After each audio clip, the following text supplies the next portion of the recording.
O Velho e o Menino, a instigante descoberta do propósito, escrita por Roberto Tranjan. Prefácio. Do medo de ousar à coragem de realizar. O que está acontecendo? Preste atenção na conversa daquelas duas operadoras de caixa de supermercado. Sabe do que fala? Da compensação de horas, dos dias de folga, do horário de saída, momentos que mal podem esperar. Elas são apenas um exemplo entre muitos outros. O mesmo acontece com atendentes das redes de fast food, balconistas de lojas de roupa, frentistas de postos de gasolina, funcionários de escritórios. O que eles têm em comum é a pressa de ir embora, de retornar para casa ou de se dirigir a algum lugar que lhes traga algum tipo de satisfação que eles não encontram no trabalho. Enquanto isso não acontece, atenuam o tédio e a falta de ânimo dialogando entre si ou nas redes sociais, por meio de seus smartphones.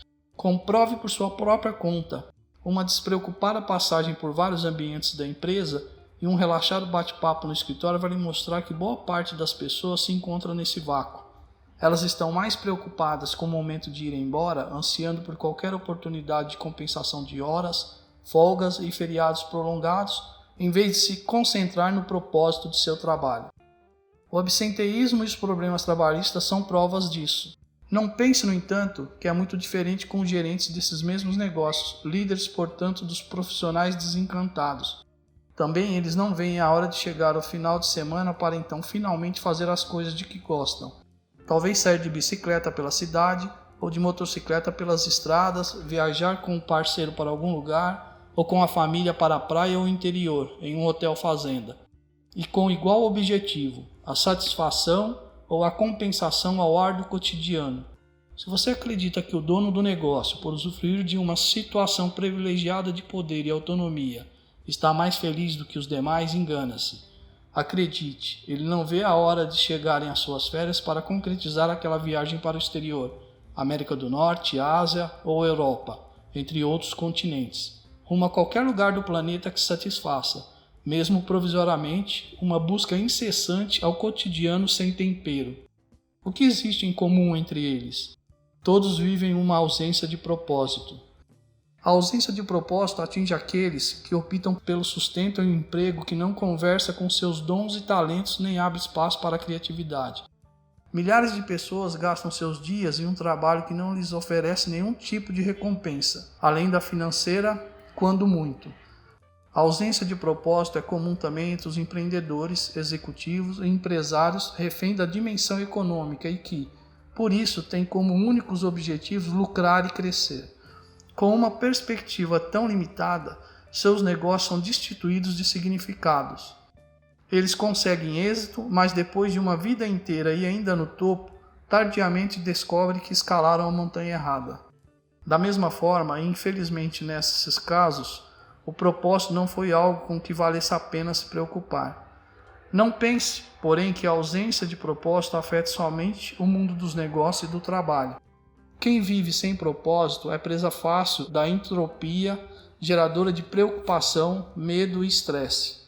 Hoje, esse mal envolve a maioria da população, sobretudo os jovens perdidos nas drogas lícitas e ilícitas, com baixas perspectivas profissionais.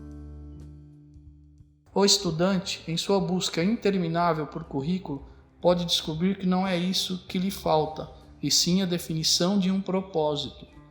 Os pais, sem saber muito bem como lidar com esses dilemas e imponentes diante de um cenário cada dia mais ameaçador, ajudam involuntariamente a piorar o quadro.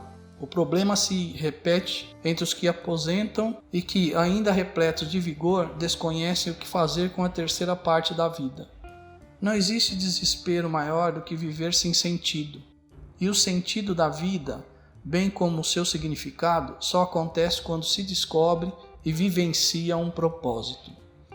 É bom, no entanto, discernir claramente entre propósito e objetivos e metas ou ainda coisas a fazer. Permanecer em estado de excesso de ocupações pode ser uma decorrência da falta de propósito. Algo muito corriqueiro quando existe a tradicional dobradinha, trabalho demais e baixo compromisso emocional.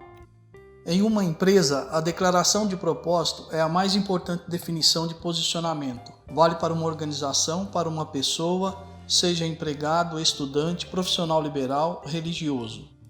Sim, porque expressa o sentido e o significado de todo o seu projeto de vida. Por experiência própria, descobri que um propósito bem definido proporciona transformações na vida.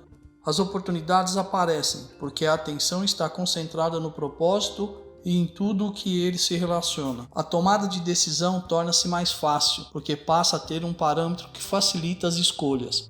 O desejo, a base do propósito, aciona a motivação e se contrapõe ao medo. Este livro vai ajudar você a definir o seu propósito. Caso ainda não o tenha descoberto, vai reavivá-lo se tiver perdido o viço. Vai propiciar uma reorientação caso esteja construindo castelos na areia. Vai, no mínimo, manter sua atenção focada nesse exercício de busca. O que de pior pode nos acontecer é ter passado ao lado do nosso propósito sem reconhecê-lo. Qualquer que seja a situação, defini-lo ajudará você a migrar da platitude à plenitude. Para onde vamos e o que vem a seguir? Saiba, a partir de agora, você não está só. Trilharemos juntos o percurso rumo ao seu propósito. Também tive a sorte de elaborar o meu em boa companhia. Quero então retribuir.